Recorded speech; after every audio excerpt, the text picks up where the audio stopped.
பரிசுத்த தேவனே, அருமையான ராகிலும் கைகள் ஒப்பிடுக்கிறோம். அதுவே தாய் வேற குழந்தை வேற ஆக வேண்டும்.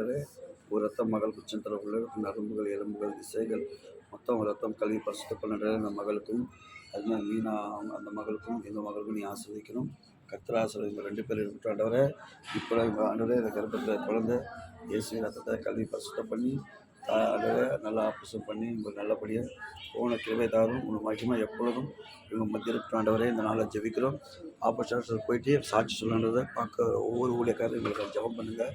கர்த்தர் இவங்களை வச்சு பெரிய காரியம் செய்யட்டும். இயேசு தம்பி நல்லதாகவே சோதனம் ஐயா பாசனில் எல்லாம் ஜெபம் பண்ணுங்க. உங்களுக்கு சோதனம் உங்களுக்கு ஐயோ லைட்டுமா பேசி சோதனம் ராய்களுக்காக ஜெபம் பண்ணிங்க. இப்போ ஆப்போசிட் போல முதல் குழந்தை 7 மாதம் குழந்தை 9 மாதம் ஆகிப்போச்சு. அழகான ஆணோ பெண்ணோ ஏசப்பா ஒரு அழகான குழந்தை கொடுத்து உங்கள் ஜபத்தில் விடுதலை பண்ணி சாட்சி நிற்கட்டும். சோத்திரம் பாச சோத்திரம் ஐயா எங்களுக்காக ஜெபம் பண்ணுங்க. கண்டிப்பாக இவங்களுக்காக ஜெபம் பண்ணுங்கள். கர்த்தர் பெரிய கால் செய்யணும். இங்கே ஒவ்வொரு பேசுறதுக்காக ஜெபம் பண்ணிக்கோங்க. சிஎம்சி கொடுக்கணும்.